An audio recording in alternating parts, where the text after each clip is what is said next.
جیسے کہ کتاب محسن سے تصوف کا ہمارا ایک پروگرام چل رہا ہے. کتاب محسن و زبان محسن سے اس کے صفحہ نمبر 35 پر پہنچ چکے تھے، جہاں یہ بات چل رہی تھی کہ اس کتاب کو سینکڑوں نہیں ہزاروں لوگوں نے بطور وظیفہ پڑھنا شروع کر دیا ہوا تھا. کیونکہ ایک بات تو یہ مشہور ہو گئی تھی کہ اس کتاب کو پڑھنے والوں کو، ان میں سے اکثر کو، کم و بیش میں نے آپ کو بتایا 80-90% لوگوں کو حضور غوث اعظم شیخ عبدالقادر جیلانی رضی اللہ تعالیٰ عنہ اپنی زیارت سے مشرف فرماتے. اور اس میں سے چند واقعات ہم نے اس کتاب میں لکھے، چند یعنی درجنوں کم و بیش، اور سینکڑوں واقعات ہم نے لکھے ہی نہیں، کیونکہ وہ ایک ہی چیز کو بار بار ہم لکھتے چلے جاتے تو کتاب کی طوالت تھی. تو کہنے کا مقصد یہ ہے کہ اس وجہ سے یہ پیر بھائیوں میں، دوستوں میں، عام لوگوں میں اتنی مشہور ہو گیا معاملہ کہ میں نے آپ کو بتایا کہ شروع کے 5-6 ایڈیشنز میں اس کتاب کی کم و بیش 30-40 ہزار کی تعداد جو سی ہے وہ پرنٹ ہو چکی ہوئی تھی. تو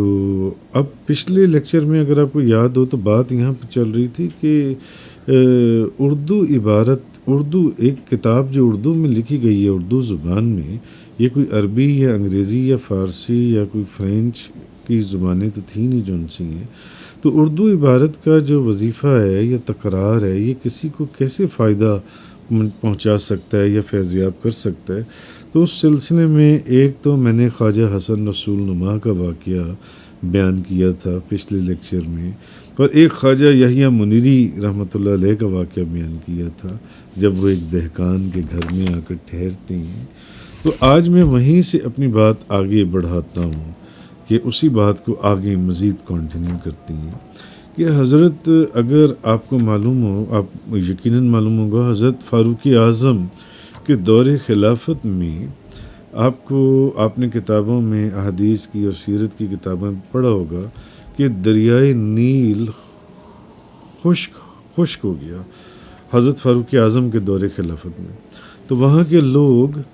مصر کے گورنر حضرت عمرو بن عاص کی خدمت میں حاضر ہوئے رضی اللہ تعالیٰ عنہ، اور عرض کیا کہ جب بھی دریائے نیل خشک ہو جاتا ہے تو ہمارے اندر ایک رسم ہے، ہم ایک خوبصورت اور کنواری نوجوان لڑکی قربان کر کے دریا کی بھینٹ چڑھاتے ہیں تو دریا فوراً جاری ہو جاتا ہے. لہذا حضرت عمرو بن عاص جو اس وقت مصر کے گورنر تھے، ان سے پوچھنے لگے کہ اب ہم کیا کریں. تو حضرت عمرو بن عاص فرمانے لگے کہ تم انتظار کرو، میں پہلے امیر المومنین حضرت فاروق اعظم رضی اللہ تعالیٰ عنہ ان کو خط لکھتا ہوں، تو دیکھتے ہیں کہ وہاں سے ہمیں کیا جواب ملتا ہے. اچھا، اب خط ملتے ہی جیسے یہ خط حضرت عمر فاروق کو حضرت عمر بن عاص کا ملا، تو حضرت عمر فاروق نے دریائے نیل کو ایک ایسا تاریخی اور بے مثال خط لکھا جیسے ایک انسان کسی دوسرے انسان کو مخاطب کرتا ہے، جیسے ایک انسان کسی دوسرے انسان سے بات کرتا ہے، جیسے میں آپ سے بات کر رہا ہوں. اس طرح حضرت عمر فاروق نے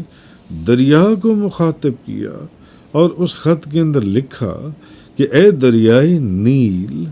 اگر تو خود بخود جاری ہوا کرتا تھا تو پھر تو ہمیں تیری کوئی ضرورت نہیں ہے، اور اگر تو اللہ کے حکم سے جاری ہوتا تھا تو پھر میں امیر المومنین ہونے کے ناطے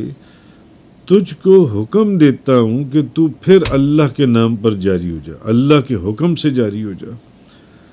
اللہ تعالیٰ کے نام پر جاری ہو جا.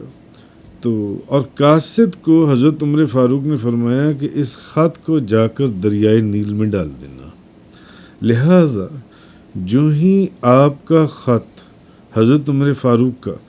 دریائے نیل میں ڈالا گیا تو وہ فوراً جاری ہو گیا، اور ایسا جاری ہوا کہ آج تک خوش نہیں ہے. ابھی کچھ عرصہ پہلے میں خود مصر کے شہر قاہرہ میں دریائے نیل، بلکہ بہت دور تک، کیونکہ دریائے نیل کئی شہروں سے گزرتا ہے،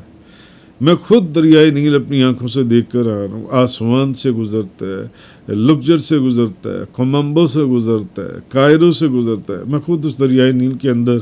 ساری سیر کر کر آیا، اور اس کا پانی، اور اس میں میں نے دیکھا کہ سینکڑوں کروز اور فیریز اور جہاز چل رہے ہیں۔ تو سوچنے کا مقام یہ ہے کہ حضرت عمر فاروق کا وہ خط اس دریائے نیل میں ڈالتے ساتھ ہی وہ ایسا جاری ہوا کہ آج تک خشک نہیں ہوا، اور حضرت عمر فاروق نے دریائے نیل سے ایسے مخاطب ہو کر گفتگو کی جیسے کہ ایک انسان کسی دوسرے انسان سے گفتگو کرتا ہے۔ تو سوچنے کا مقام یہاں پر ایک ہے کہ حضرت فاروق اعظم نے کون سا دریائے نیل کو کوئی دم کیا تھا تاکہ وہ جاری ہو جائے، یا آیات قرآنیہ، قرآن کی آیات پر مشتمل کوئی تعویذ ڈالا تھا، قرآن کی آیات کا کوئی تعویذ ڈالا تھا کہ وہ جاری ہو جائے، یا اس کو کوئی دم کیا تھا، یا آپ نے خدا کی بارگاہ میں دعا کی تھی۔ اب اگر خدا کے بندے کی تحریر کردہ ایک خط کی عبارت جو کہ مختلف الفاظ کا مجموعہ تھی، جو بات سمجھنے والی ہے، جو میں بات کہنا چاہتا ہوں کہ ایک اللہ کے بندے کی تحریر، اس کی وہ جو اس کے خط کی جو عبارت تھی، جو انہوں نے اس خط کے اندر دریائے نیل کو مخاطب ہو کر ایک عبارت فرمائی کہ اے دریائے نیل، اگر تو خود بخود جاری ہوا کرتا تھا تو ہمیں تیری کوئی ضرورت نہیں، اور اگر تو اللہ کے حکم سے جاری ہوتا تھا تو پھر میں امیر المومنین ہونے کے ناطے تجھے حکم دیتا ہوں کہ تو پھر اللہ کے نام پر جاری ہو جا۔ تو اصل میں وہ ایک خط کی عبارت، اگر خدا کے بندے کی تحریر کردہ ایک خط کی عبارت جو کہ مختلف الفاظ کا مجموعہ تھی، اس کی برکت سے خشک دریائے نیل جاری ہو سکتا ہے، تو یہ کیسے ممکن ہے؟ کیونکہ بات ہو رہی ہے کتاب محسن و زبان محسن کی، فی مناقب محسن اعظم، فی مناقب غوث اعظم کی، اس کتاب کی جو کہ اس قدر لوگوں میں پڑھی جانے لگی جو ان سی ہے، باہر ہمارے سلسلے میں اور ملنے ملانے والے لوگوں میں آس پاس کے یہ کتاب کو اللہ تعالیٰ نے خاص مقبولیت عطا فرمائی۔ تو کہنے کا مقصد یہ ہے کہ اگر وہاں وہ اس تحریر کردہ وہ خط کی عبارت سے وہ دریائے نیل جاری ہو گیا جن سے، تو یہ کیسے ممکن ہے کہ جن صفحات کے اوپر، یعنی اس کتاب محسن، جن صفحات کے اوپر اللہ کا کلام آیات قرآنیہ کی صورت میں اور نبی کریم صلی اللہ علیہ وسلم کا فرمان احادیث مبارکہ کی صورت میں اور اولیاء کا فیضان واقعات کی صورت میں اور تذکرہ شاہ جیلان کتاب کے مرکز و محور کی صورت میں ساتھ ساتھ چل رہا ہو،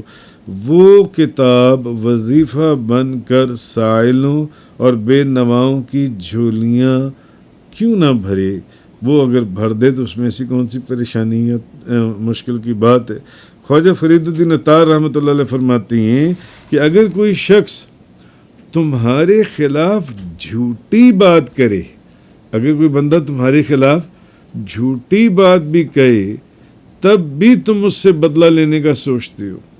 بابا فرید الدین عطار رحمۃ اللہ علیہ، آپ کا مزار ایران کے شہر نیشاپور میں ہے، اور میں نے وہاں پر بھی حاضری دی ہے ان کے مزار پر۔ آپ فرماتے ہیں اگر کوئی بندہ جھوٹی بات بھی کہے تب بھی تم اس سے بدلہ لینے کا سوچتے ہو، اور سالوں سال گزر جاتی ہیں پھر بھی تم اس کا بغض اور نفرت اپنے دل میں رکھتے ہو۔ اگر جھوٹی اور ناشائستہ بات، یعنی جس بات کا تم سے کوئی تعلق ہی نہیں ہے اور تمہارے اوپر کسی نے کوئی جھوٹی بات کر دی، اس کا بھی تم بغض اور نفرت اپنے دل میں کئی سالوں تک رکھتے ہو، اتنا اس بات کا تمہارے دل کے اوپر اثر ہوتا ہے، تو حضرت بابا فرید الدین عطار فرماتے ہیں تو پھر سوچو کہ سچی اور شائستہ باتوں کا اثر اس سے 1000 درجے بڑھ کر پڑھنے والوں کے اوپر ہوتا ہے، جس میں قرآن بیان ہو رہا ہو، حدیث بیان ہو رہا ہو، تصوف بیان ہو رہا ہو، تذکرہ شاہ جیلان ہو، اولیاء کا فیضان ہو، اور حدیث ہو اور قرآن ہو، تو اس کا اثر کتنا ہوگا؟ تو 1000 درجے زیادہ ہوگا۔ مثلا شیخ عبد الرحمن اسقاف سے لوگوں نے پوچھا، ان سے لوگوں نے سوال کیا، انہوں نے کہا حضرت اگر کوئی بندہ قرآن پڑھے، اس کو تو پتہ ہی نہیں ہے کہ اس کا مطلب کیا ہے، اس کو قرآن کے معنوں کا نہیں پتہ، وہ معنوں کو سمجھے بغیر قرآن پڑھتا چلا جائے، اس کو فائدہ اس کو اثر ہوگا، اس کو فائدہ ہوگا، اس کا کیا، اس کو فائدہ ہو سکتا ہے اس کا؟ لوگوں نے ان سے ایک سوال، ایک چیز کا اس کو پتہ ہی نہیں ہے کہ میں پڑھ کیا رہا ہوں، تو اس کو کیا فائدہ ہوگا اس قرآن کو پڑھنے کا؟ تو شیخ عبد الرحمن اسقاف فرمانے لگے، یہ بتاؤ کہ اگر کوئی شخص ڈاکٹر، طبیب اور حکیم کی دوا یہ بغیر سمجھے پیے کہ اس دوا کے اندر کون سے اجزاء شامل ہیں، اس میں کیا چیز ہے، اور یہ کس واسطے یہ دوا دی جاتی ہے، اور وہ دوا پی لے، تو مجھے یہ بتاؤ کہ وہ دوا اس کو فائدہ دے گی یا نہیں دے گی، اس دوا کا اثر ہوگا یا نہیں ہوگا؟ تو اب اس بات کا لوگوں کے پاس کوئی جواب نہیں تھا، تو انہوں نے کہا تو پھر قرآن کی اگر کوئی بندہ مانے سمجھے بغیر بھی قرآن کو پڑھے تو قرآن کا اثر کیوں نہیں ہوگا؟ اگر دوا کے اجزاء اور اس کی کیفیات اور اس کی جو سارے انگریڈینٹس اور کن چیزوں میں وہ دی جاتی ہے، مریض یا پیشنٹ کو نہیں پتا، وہ دوائی لیتا ہے تو اس کو دوائی فائدہ دیتی ہے یا نہیں دیتی؟ تو قرآن جو اللہ کا کلام ہے، اگر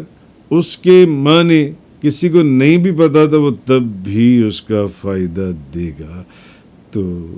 انشاءاللہ اس موضوع کو ہم یہیں سے آگے مزید نیکسٹ لیکچر کے اندر کنٹینیو کریں گے۔ بات اصل میں اس موضوع کے پر ہماری چل رہی ہے کہ اردو عبارت کا وظیفہ یا تکرار کسی کو کیسے فیض یاب کر سکتا ہے، کیسے کسی کو فائدہ دے سکتا ہے، اس کے اوپر کیسے معاملات جن سے۔ تو اگر ایک عبارت کی تحریر خشک دریائے نیل کو جاری کر سکتی ہے تو پھر کوئی کسی اور عبارت کی تحریر جن سی ہے وہ خشک اور مردہ دلوں کو زندہ بھی کر سکتی ہے۔